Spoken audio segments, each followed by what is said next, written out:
എല്ലാവർക്കും നമസ്കാരം. മാർക്കറ്റ് റിപ്പോർട്ടിലേക്ക് എല്ലാവർക്കും സ്വാഗതം. ഞാൻ പ്രതീഷ്. അപ്പോൾ നമ്മളുടെ മാർക്കറ്റ് ഇന്ന് ആരും പ്രതീക്ഷിക്കാത്ത രീതിയിൽ തന്നെ നല്ലൊരു ബുള്ളിഷ് മൊമെന്റും കാഴ്ചവെച്ച് മുകളിലേക്ക് കുതിക്കുന്നതായിട്ടാണ് കാണുവാൻ സാധിച്ചത്. ശരിക്കും ഒരു 3 ദിവസത്തെ നല്ല രീതിയിലുള്ള ഒരു ക്യാൻഡിൽ ഫോർമേഷൻ രൂപീകരിച്ച ശേഷം മാർക്കറ്റ് ഏറെക്കുറെ ഇന്നൊന്ന് കൺസോളിഡേറ്റ് ചെയ്യുമെന്ന് എല്ലാവരും പ്രതീക്ഷിച്ചു. പക്ഷെ എന്താണ് സംഭവിച്ചത്? നല്ലൊരു ബുള്ളിഷ് മൊമെന്റത്തിലേക്ക് പോയ ശേഷം ഒരു 24,000 കടന്ന് 24,100 അടുത്ത് പോയി ക്ലോസ് ചെയ്തിരിക്കുന്നു എന്നാണ് സത്യം. ഇന്നലത്തെ ഒരു 3 ദിവസത്തെ ക്യാൻഡിൽ ഫോം ചെയ്തിരിക്കുന്ന രീതി നോക്കിയാൽ തന്നെ നമുക്കറിയാൻ സാധിക്കുന്നു. ഈ 3 ദിവസത്തെ ക്യാൻഡിലും നല്ലൊരു ബുള്ളിഷ് മാർബോസ് ക്യാൻഡിൽ ഫോം ചെയ്ത ശേഷം നമ്മളുടെ പ്രധാനപ്പെട്ട ആ ഒരു റേഞ്ചൊക്കെ ബ്രേക്ക് ചെയ്ത് നിന്നു. അതിനുശേഷം തീർച്ചയായിട്ടും താഴേക്ക് വന്ന് ചെറിയൊരു സപ്പോർട്ട് എടുത്തു. ശക്തമായിട്ട് മുകളിലേക്ക് കുതിച്ചു പോകുന്ന ഒരു മാർക്കറ്റിനെയാണ് നമുക്ക് കാണുവാൻ സാധിച്ചത്. ന്യൂസുമായിട്ട് ബന്ധപ്പെട്ട ഗ്രൂപ്പ് ഇവിടെ എല്ലാം കറക്റ്റ് ആയിട്ട് ഈ ഒരു ചാനലിന്റെ രീതി ഓൾറെഡി അവിടെ മെൻഷൻ ചെയ്ത് കൊടുത്തിരുന്നു.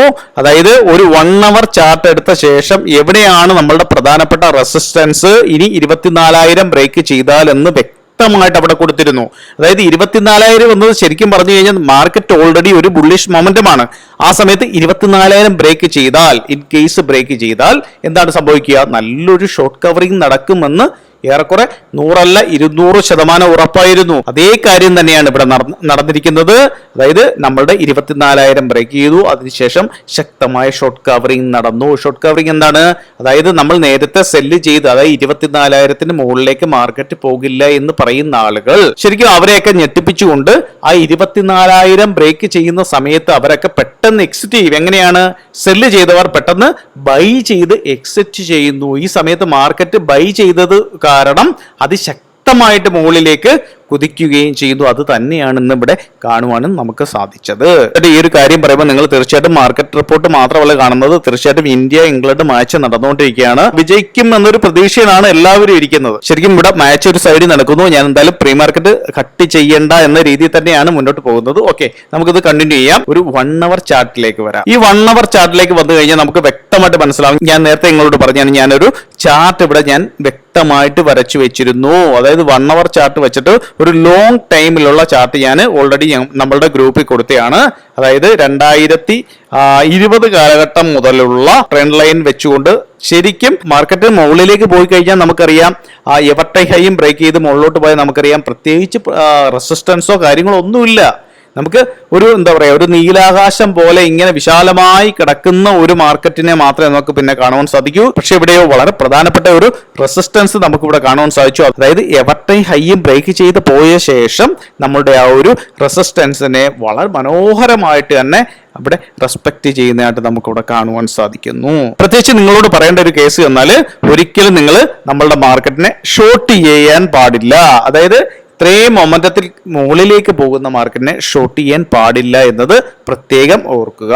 എപ്പോഴാണോ മാർക്കറ്റ് ഒരു 1 ഡേ ക്യാൻഡിൽ അല്ലെങ്കിൽ ഒരു 1 വീക്ക് ക്യാൻഡിൽ വെച്ച് ഒരു നല്ല രീതിയിലുള്ള ഒരു റിവേഴ്സ് ട്രെൻഡ് നൽകുന്നത്, അപ്പോൾ മാത്രമേ നിങ്ങൾക്ക് മാർക്കറ്റിൽ അങ്ങനെ ഒരു കാര്യത്തെക്കുറിച്ച് ചിന്തിക്കാൻ പോലും പാടുള്ളൂ എന്ന കാര്യം പ്രത്യേകം ഓർക്കുക. ഇവിടെ നിങ്ങളൊരു 1 ഡേ ചാർട്ട് എടുത്ത് നോക്കിയാൽ തന്നെ വ്യക്തമായിട്ട് കാണുവാൻ സാധിക്കും. നോക്കൂ, അതിമനോഹരമായിട്ട് ഇവിടെ ബ്രേക്ക് ചെയ്ത് മുകളിലേക്ക് പോയിരിക്കുന്ന ഒരു മാർക്കറ്റിനെയാണ് കാണുവാൻ സാധിക്കുന്നത്. ഇനി ഇവിടെ നിന്നും മാർക്കറ്റ് ഏറെക്കുറെ ഒരു ചെറിയ രീതിയിൽ ഒരു റീട്രേസ് താഴേക്ക് എടുക്കുകയോ അതിനുശേഷം വീണ്ടും മുകളിലേക്ക് പോവുകയോ, അതുമല്ല ഇത്രയും എവർടൈമിംഗ് ഹൈയിൽ നിന്നൊരു മാർക്കറ്റ് താഴേക്ക് തന്നെ വന്ന് ഈ ഒരു റേഞ്ചിൽ നിന്ന് എന്തെങ്കിലും സംഭവങ്ങൾ നടക്കുകയോ, അതുമല്ല ഇവിടെ നിന്നും അതിശക്തമായിട്ടുള്ള പ്രോഫിറ്റ് ബുക്കിംഗ് ആണോ എന്ന് നമുക്ക് തീർച്ചയായിട്ടും അറിയാൻ സാധിക്കും. കാരണം നമുക്ക് ഒരു ദിവസത്തെയോ ഒരു ആഴ്ചയിലെയോ ഉള്ള ക്യാൻഡിൽ വെച്ചുകൊണ്ട് നമുക്ക് വ്യക്തമായിട്ട് മനസ്സിലാക്കാൻ സാധിക്കും. ഇതെല്ലാം നമ്മളൊന്ന് കൺഫേം ചെയ്ത ശേഷം മാത്രമേ നമ്മൾ ആ ഒരു രീതിയിലുള്ള ട്രേഡ് അടുത്ത ആഴ്ച എടുക്കാൻ പാടുള്ളൂ. ഇനി നമ്മൾ നേരെ വന്നിരിക്കുന്ന ബാങ്ക് നിഫ്റ്റിയുടെ റിപ്പോർട്ടിലേക്കാണ്. ബാങ്ക് നിഫ്റ്റി നമ്മൾ നേരത്തെ പറഞ്ഞതുപോലെ തന്നെ പ്രധാനപ്പെട്ട ആ ഒരു ചാനലൊക്കെ ബ്രേക്ക് ചെയ്ത ശേഷം അതിശക്തമായി മുകളിലേക്ക് പോയി. അതിനുശേഷം ഇപ്പോൾ ക്രിയേറ്റ് ചെയ്തിരിക്കുന്ന ഒരു ക്യാൻഡിൽ എന്നാൽ ഒരു ഇൻഡിസിഷൻ ക്യാൻഡിലാണ്. കാരണം മാർക്കറ്റ് ഇനി മുകളിലേക്കാണോ താഴേക്കാണോ പോകുന്നത് എന്ന് നമുക്ക് വ്യക്തമായി ധാരണ തരാത്ത ഒരു ഇൻഡിസിഷൻ ക്യാൻഡിലാണ് ഫോം ചെയ്തിരിക്കുന്നതെന്ന് നമുക്ക് വ്യക്തമായിട്ട് മനസ്സിലാക്കാൻ സാധിക്കും. ബാങ്ക് നിഫ്റ്റി ഇനി ഒരു ഇൻഡിസിഷൻ എന്താണ്, എങ്ങോട്ടാണ് പോകേണ്ടതെന്ന് അറിയാത്ത രീതിയിൽ വന്ന് നിൽക്കുന്ന ഒരു ക്യാൻഡിലായിട്ട് ഫോം ചെയ്ത് നിൽക്കുന്നു.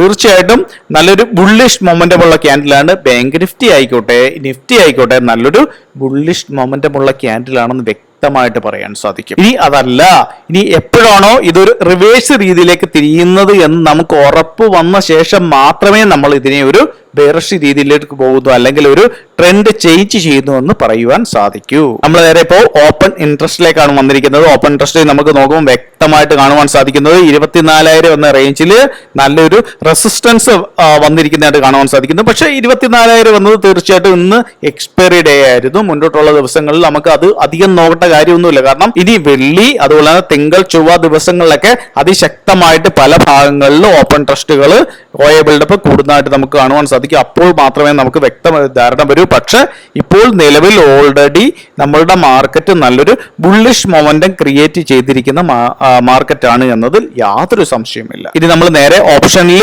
എന്താണ് FIS ചെയ്തു വെച്ചേക്കുന്നത് നമുക്ക് നോക്കാം. അതായത് കാൾ അവർ ബൈ ചെയ്തേക്കുന്നത് ഒരു 2.5 ലക്ഷത്തിന് മുകളിൽ കാൾ ബൈ ചെയ്തേക്കുന്നു. അതുപോലെ തന്നെ പുട്ട് അവർ ബൈ ചെയ്തേക്കുന്നത് ഒരു 1.5 ലക്ഷത്തിനടുത്തുമാണ്. തീർച്ചയായിട്ടും ഇവിടെ ഇത് നോക്കുമ്പോൾ മാർക്കറ്റ് ഒരു ബുള്ളിഷ് ആണ് എന്ന് നമുക്ക് കാണാൻ സാധിക്കുന്നു. ഇനി നേരെ ഇനി പ്രോസിന്റെ കണ്ടീഷനിലേക്ക് വന്നാലോ, പ്രോസിന്റെ കണ്ടീഷനിലേക്ക് വന്നു കഴിഞ്ഞാൽ മാർക്കറ്റ് കാൾ അവർ ബൈ ചെയ്തേക്കുന്നത് ഒരു 1.31 ലാഖിനാണെങ്കിൽ പുട്ട് അവർ സെല്ല് ചെയ്തേക്കുന്നത് എങ്ങനെയാണ്, ഒരു 1 ലാഖിനാണെന്ന് കാണുവാൻ സാധിക്കുന്നു. അപ്പോൾ ഇത് രണ്ടും ഒരു ബുള്ളിഷാണ്. അപ്പോൾ ഓവറോൾ ഇവിടെ FISും പ്രോസും എല്ലാം നല്ല രീതിയിൽ ബുള്ളിഷ് ആണെന്ന് കാണുവാൻ സാധിക്കുന്നു. മാർക്കറ്റ് ഒരു ക്ലിയർ ഒരു അൾട്രാ ബുള്ളിഷ് എന്ന രീതിയിൽ ഇവിടെ കാര്യങ്ങൾ സെറ്റ് ചെയ്തേക്കുന്നതായിട്ട് നമുക്കിവിടെ കാണുവാൻ സാധിക്കുന്നു.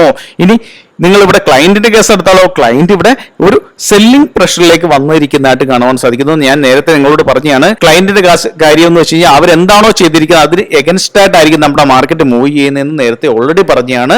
അങ്ങനെ തന്നെയാണ് ഇപ്പോൾ കുറേ ദിവസമായിട്ടും കാര്യങ്ങൾ മുന്നോട്ട് പോയിക്കൊണ്ടിരിക്കുന്നത്. തീർച്ചയായിട്ടും ഇതൊന്നും നിങ്ങൾ മനസ്സിൽ വെക്കുക. നമ്മൾ നേരെ ക്യാഷ് മാർക്കറ്റിലേക്ക് വന്നാലോ, നോക്കൂ, ഇന്ന് ക്യാഷ് മാർക്കറ്റിൽ ഒരു 7,659 കോടിക്കാണ് ആര് ഇവിടെ FIS ബൈ ചെയ്തേക്കുന്നത്. നോക്കൂ, അതേസമയം ഇവിടെ വെറും 3,000 സംതിങ് കോടിക്ക് മാത്രമേ DAS സെല്ല് ചെയ്തിട്ടുള്ളൂ. FIS ശരിക്കും ഒരു സ്ട്രോങ് ബൈയിങ്ങിലേക്ക് തിരിച്ചു വന്നതായിട്ട് നമുക്കിവിടെ കാണുവാൻ സാധിക്കുന്നു. അപ്പോൾ നമ്മളുടെ മാർക്കറ്റിന്റെ കണ്ടീഷൻ ശരിക്കും ഒരു സ്ട്രോങ് രീതിയിലേക്ക് വന്നിരിക്കുന്നു എന്നതിൽ യാതൊരു സംശയവുമില്ല. നമ്മൾ ഫ്യൂച്ചറിന്റെ കേസിലേക്ക് വന്നാലോ, ഫ്യൂച്ചറിന്റെ കേസിലേക്ക് വന്നു കഴിഞ്ഞാൽ വളരെ വ്യക്തമാണ്. ഞാൻ നേരത്തെ നിങ്ങളോട് പറഞ്ഞു, ഓരോ ദിവസം കഴിയുമ്പോഴും എങ്ങനെ നമ്മളുടെ FISന്റെ ഒരു രീതി ഫ്യൂച്ചറിൽ ലോങ് പോകുന്നു. അതായത് മാർക്കറ്റ് ഇനി മുകളിലേക്ക് പോകും എന്നൊരു ഉദ്ദേശം അവർക്കുണ്ടായിരുന്നു എന്ന് ഞാൻ പറഞ്ഞു. അത് തന്നെയാണ്. നോക്കൂ, ഇന്നലെയും നല്ല രീതിയിൽ അവർ ലോങ് പോയേക്കുന്നു. അതിനുശേഷം ഇപ്പോഴും ഇന്നും അവർ ലോങ് പോയേക്കുന്നു. ഇനി നമ്മൾ DASന്റെ പ്രോസിന്റെ കാര്യങ്ങളൊന്നും പ്രത്യേകിച്ച് നോക്കേണ്ട കാര്യമൊന്നുമില്ല. ശരിക്കും നമ്മൾ ഇവിടെ FISന്റെ കാര്യം നോക്കി കഴിഞ്ഞാൽ അവർ FIS എങ്ങനെയാണോ ശരിക്കും സ്ട്രോങ് ആയിട്ട് നിൽക്കുന്നത് അതിനെ പിന്തുടർന്ന് നമ്മളങ്ങ് പോയാൽ മതി. അപ്പോൾ മാർക്കറ്റ് ഓൾറെഡി ഒരു ബുള്ളിഷ് മൊമെന്റം ക്രിയേറ്റ് ചെയ്ത് നിൽക്കുന്ന ഒരു മാർക്കറ്റായിട്ട് നമുക്ക് തീർച്ചയായിട്ടും ഇവിടെ ഫീൽ ചെയ്യുന്നു. അപ്പോൾ ഇത്തരം കാര്യങ്ങളാണ് നിങ്ങളോട് പറയാനുള്ളത്. അതുപോലെ തന്നെ തീർച്ചയായിട്ടും നമ്മളുടെ T20 നമ്മളുടെ വേൾഡ് കപ്പ് നടന്നുകൊണ്ടിരിക്കുകയാണ്. ഇന്ത്യ ഇംഗ്ലണ്ട് സെമി ഫൈനലാണ്. അതിപ്പോൾ ഞങ്ങൾ കണ്ടോണ്ടിരിക്കുകയാണ്. പക്ഷേ അത് ഇപ്പോൾ മഴയും കാര്യങ്ങളൊക്കെ വന്ന് തടസ്സപ്പെടുത്തിക്കൊണ്ടിരിക്കുകയാണ്. എങ്ങനെ വന്നാലും നിങ്ങളുടെ പ്രീ മാർക്കറ്റ് മുന്നോട്ട് കൊണ്ടുപോകുക എന്നതായിരുന്നു ഒരു ഇമ്പോർട്ടന്റ്. അപ്പോൾ നിങ്ങൾക്ക് മാർക്കറ്റിനെ കുറിച്ച് ഏറെക്കുറെ ധാരണ വന്നു എന്ന് കരുതുന്നു. അതായത് മാർക്കറ്റിൽ നമ്മൾ ജയിക്കുക എന്നതാണ് ഏറ്റവും ഇമ്പോർട്ടന്റ്. അതുപോലെ തന്നെ ഈ ഒരു T20 ഫൈനലില് സെമി ഫൈനലില് നമ്മളുടെ ഇന്ത്യ ഇംഗ്ലണ്ട് മാച്ചിൽ ഇന്ത്യ ജയിക്കുമെന്ന് ഒരു വലിയ പ്രതീക്ഷയാണ് എല്ലാവരും ഇരിക്കുന്നത്. അപ്പോൾ ഞങ്ങളും അങ്ങനെ തന്നെയാണ് ഉദ്ദേശിക്കുന്നത്. അപ്പോൾ എല്ലാവർക്കും വരുന്ന ആഴ്ചയിൽ നല്ലൊരു പ്രോഫിറ്റബിൾ ഡേ ആവട്ടെ എന്ന് ആശംസിക്കുന്നു. നന്ദി, നമസ്കാരം.